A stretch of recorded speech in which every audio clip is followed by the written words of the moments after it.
nongeye kubasuhuza bene data nshuti za Yesu Kristo, bene data dusangiye gucungurwa n'amaraso y'umwami.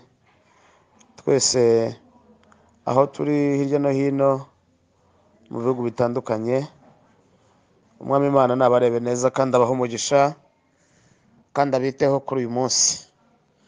Dushimye Imana yatuzigamye ikabiduhaye uyu munsi nawo ngo tuwuramemo kandi tuwuboneremo ibyiza byose yatugeneye, kuko ari Imana y'urukundo itwitaho kandi itubera amaso. Imana ishimwe.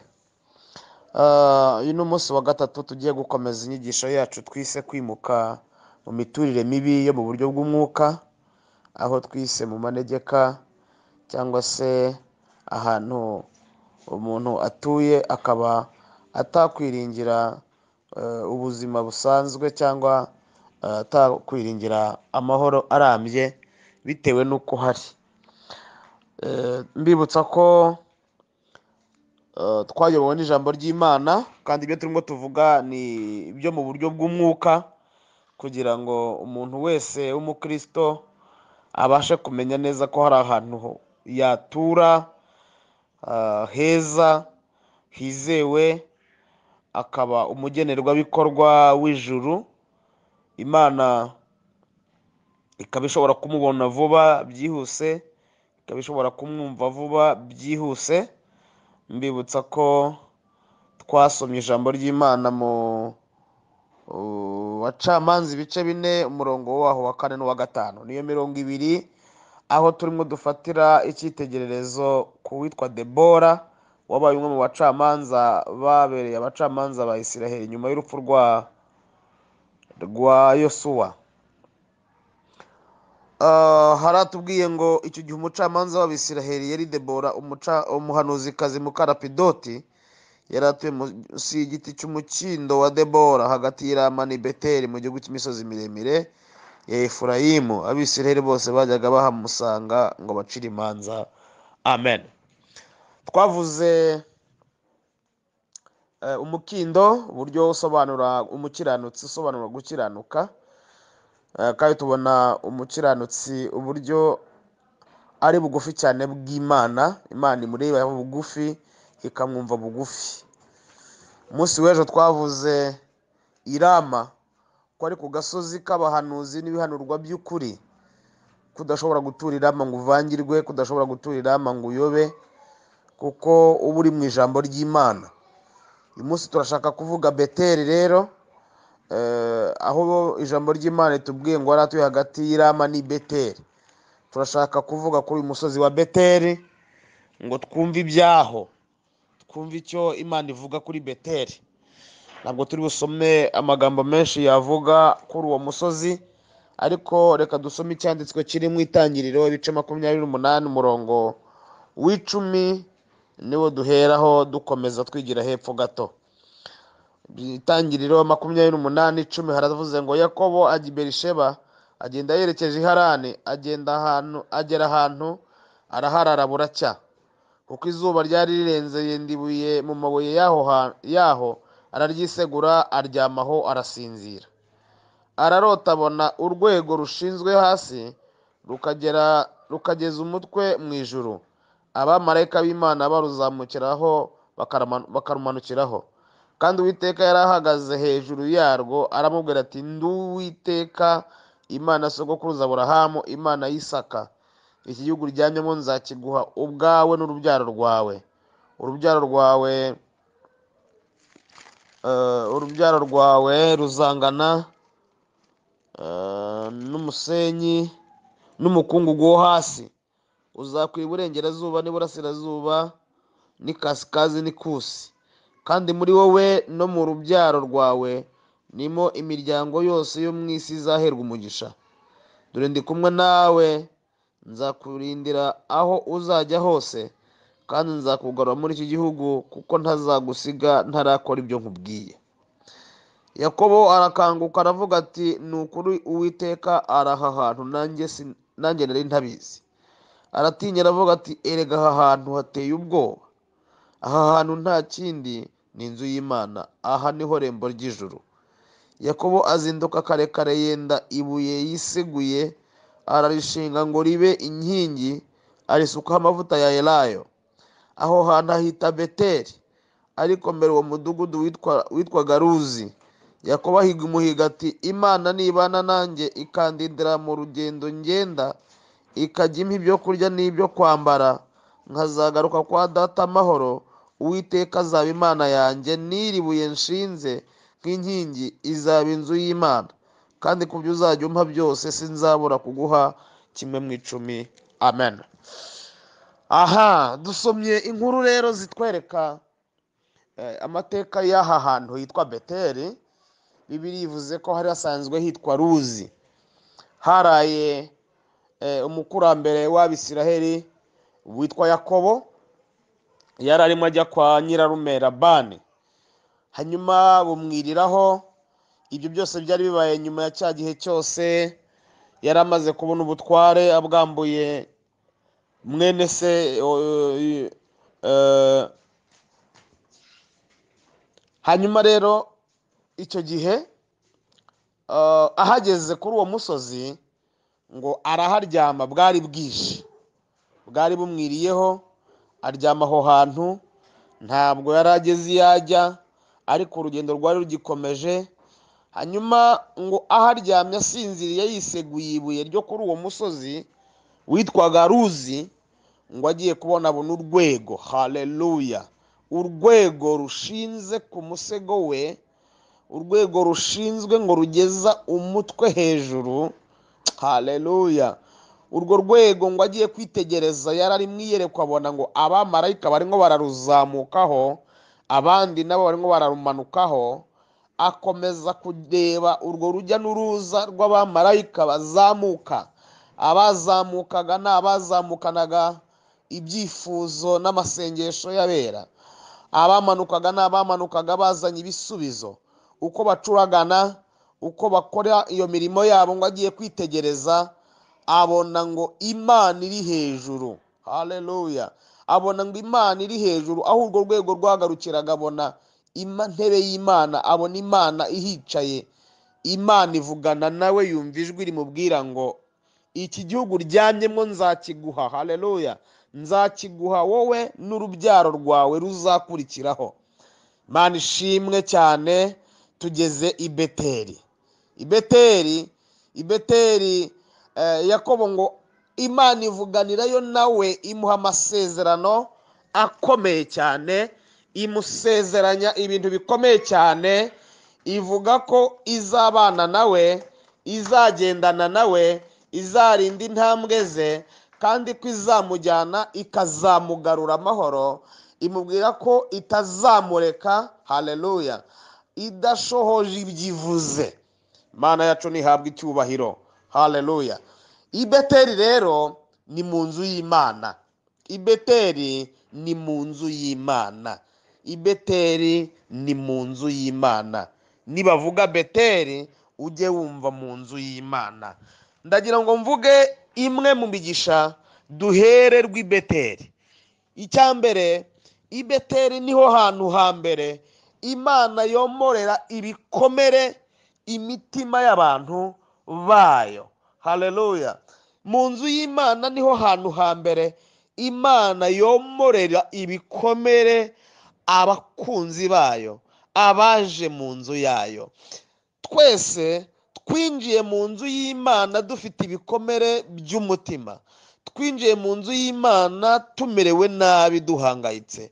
Twinjiye mu nzu y'Imana twarangiritse rwose. Ariko niba hariho ikintu cya mbere umuntu ahura nacyo akinjira mu nzu y'Imana, ni ukumva ihumure ry'umutima rije, akumva amahoro menshi. Haleluya! Ntabwo nzibagirwa umunsi wa mbere ninjira mu rusengero, nahahuriye n'umugisha wo kumva amahoro. Nari ndemerewe cyane, nari mfite umutwaro uremereye. Nibazaga amaherezo y'ubuzima bwanjye nyuma yaho nari maze kubura ababyeyi banjye bose n'abavandimwe banjye bose. Nibaza ngo njye nsigaye hehe, nzabaho nte, nzamera nte? Isi na Satani bikambwira ngo ubonye ishyano, uzabona ibara, uzahangayika, nkajya nicara nkarira, nkajya ndara ndira, nkajya nirirwa ndira, agahinda karambanye kenshi. Ariko ngeze mu nzu y'Imana i Beteli, ikintu cya mbere cyambayeho ni ukumva urwo rusyo rwari rundi hejuru rumeze nk'umutwaro uremereye, haleluya, rumvuyeho, numva amahoro menshi cyane, haleluya, numva amahoro menshi, numva akayaga karahushye mu bitekerezo, numva akayaga karahushye mu mutima, haleluya, numva mbaye umuntu woroshye, kuremera no kuremererwa numva sinzi aho bigurukiye. Imana ishimwe. I Beteli Imana igihomorera ibikomere by'imitima. Ilabosandarashika Elela sirimini grasi kiridromeneyanse.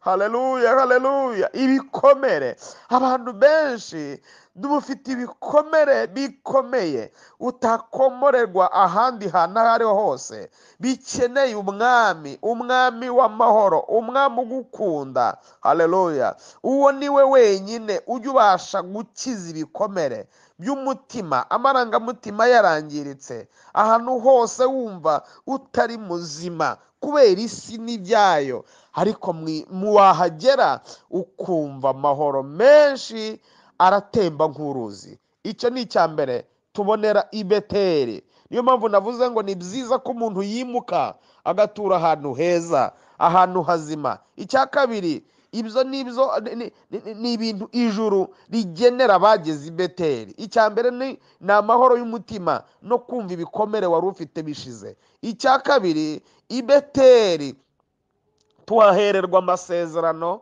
arenze uko twebwe imitekerereze yacu ingana. Tuhavuganira n'Imana ibiri ku rwego rw'ijuru, ibintu udatekereza utibwira, haleluya. Imana ishimwe cyane ko mu nzu yayo ariho Imana ivuganira n'abantu bayo, haleluya, haleluya. Imana ishimwe cyane, haleluya.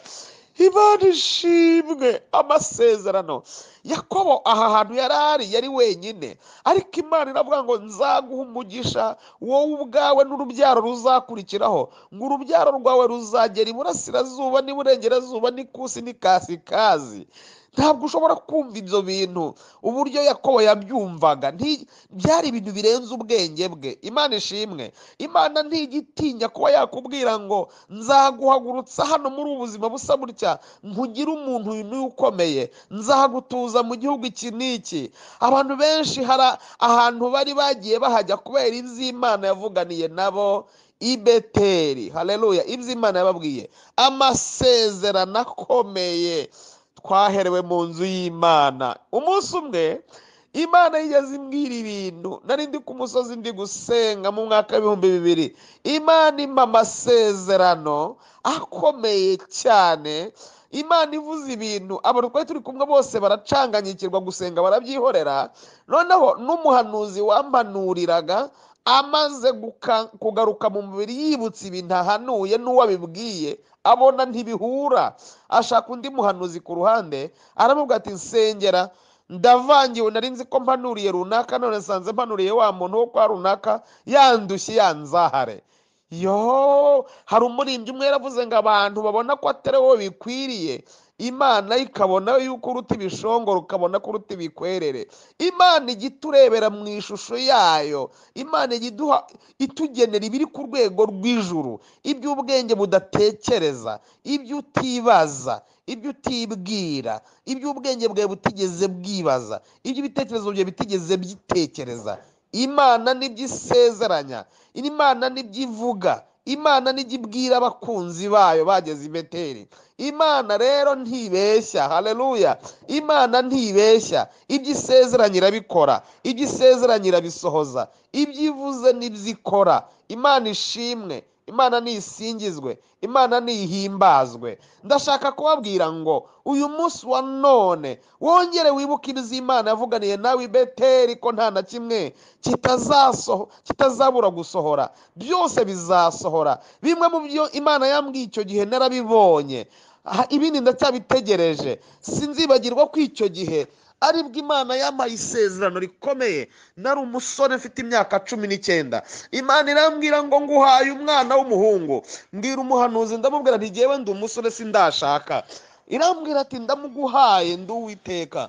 Imana ishimwe cyane, Imana nihimbazwe, Imana nisingizwe. Hanyuma icyo gihe sigara nibaza ngo ese ibintu Imana imbwiye bizasohora bite, bizagenda bite, bizasohora. Ndibaza kose Imana ibi bintu imbwiye ibimbwiye kubera iyihe mpamvu. Ariko ndashima Imana, Imana ni nziza. Nyuma y'igihe kitari kigufi, Imana yasohoje iryo sezerano. Aho mariye gukora ubukwe 2006, sigara ntekereza ngo ngiye kubyara umuhungu sinamubona, kugeza ubwo namubwiye ku mbyaro yanjye ya 6, kuko nta jambo Imana ivuga ngo rihere. Ibyo Imana yakubwiye byose ujye ubiha agaciro, ubitekereze, uzirikane ko ari Imana itabeshya. Imana iduhera amasezerano i Beteli, ivuganirayo natwe. Hari abo yabwiye ko izagira abakomeye, hari abo yabwiye ko izabimura muri Afurika ikabajyana mu bihugu by'Uburayi, hari abo yabwiye ko izabagira abatware n'abategetsi, hari abo yabwiye ko izabaha inkoni z'ubushumba, hari abo yabwiye ko izabahindurira ubuzima, hari abo yabwiye ko izabagirira neza.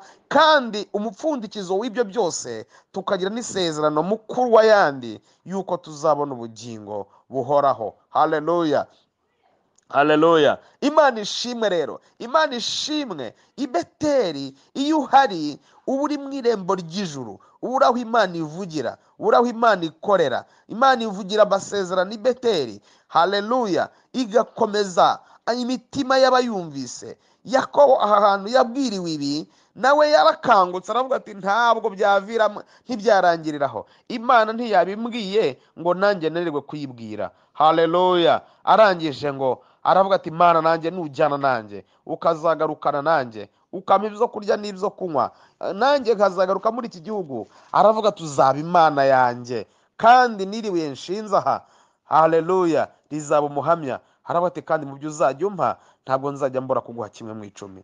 Ndashaka kukubwira ko i Beteli natwe tuhahigira imihigo. I Beteli iyo Imana ivuze rimwe na rimwe, kubera ko ibyo ibivuze tuba tutabitekereza, natwe turavuga tukagira ibyo tuyibwira. Mana natwe tuzakora gutya, natwe nutugenza gutya, natwe tuzakora gutya. Mana nudukorera ibi, natwe tuzakora ibi. Mana nutugeza aha, natwe tuzagenza gutya. Ndashaka kugira ngo mbabwire uburyo Imana ijya nayo izirikana ibyo twayibwiye.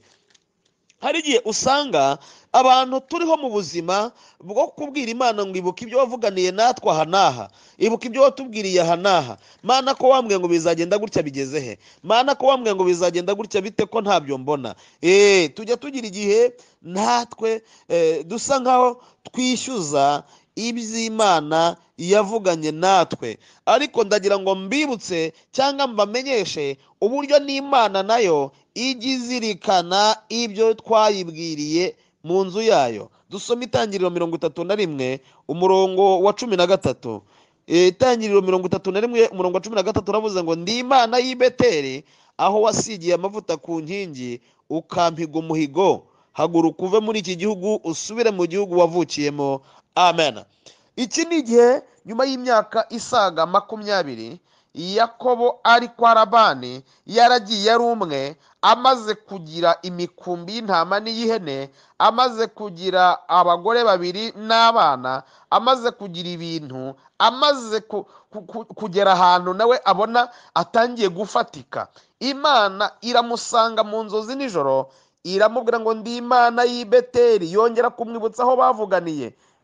Iravuga ati ndi Imana ya hahandi wangiriye gutya, hahandi wahigiye umuhigo, hahandi wavugiye bya bindi. Ndi Imana ya hahandi, haguruka ugende. Ndibuka ibyo wahambwiriye nk'uko nanjye ibyo nahakubwiriye maze kubisohoza. Nanjye ndibuka ibyo wahambwiriye. Nsoza iyi nyigisho y'uyu munsi, aho uri hose ndagira ngo nkwibutse imihigo wahigiye Imana, ibyo wabwiye Imana muri situwasiyo wabonaga yuko itashoboka, hahandi wabonaga ko bitakunda, ko utabasha gukira, ubona abanzi bakugose, hahandi wabonaga ko amakuba kubanye menshi, ubona ibibazo bikugoye, hahandi wabonaga ko ubuzima budashoboka, ubona amakuba ari menshi. Ibyo wabwiye Imana ko yabishohoje, urese uribuka ko wari uzi ko Imana nayo ikibuka ibyo wayibwiye nawe? Ibwira Yakobo ngo ndi Imana y'i Beteli, haguruka, hahandi wahigiye imihigo, hahandi wampigiye umuhigo, haguruka ujye kuwuhigurirayo. Imana irashaka ko wongera gusubira mu nzu yayo ukajya guhigura umuhigo uko wawuhize.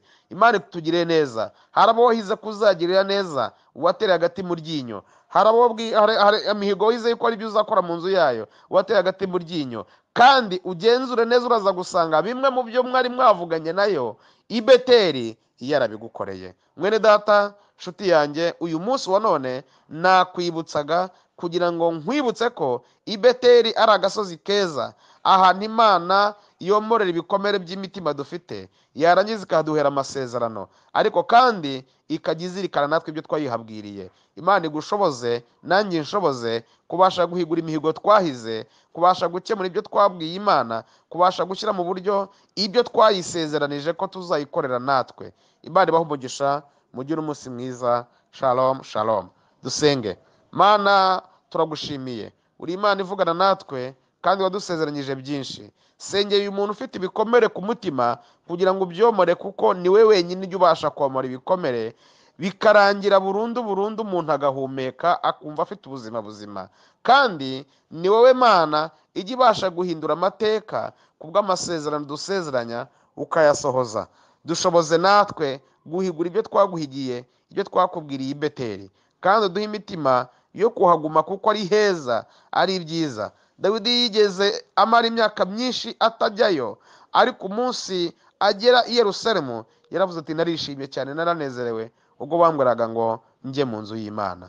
Tuzi ko mu nzu yawe ariho hari amahoro masa.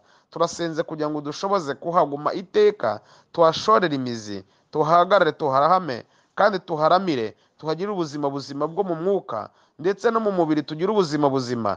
Kuko si ibyo gusa, uhadukiriza indwara, uhaduhera amasezerano, uhaduhera ubuzima, tukahakomerera, tukahashikama. Ndagushimiye cyane ko ubyumvise. Tubisabye Imana Data wa twese mu izina ry'Umwami wacu Yesu Kristo. Amen. Shalom shalom.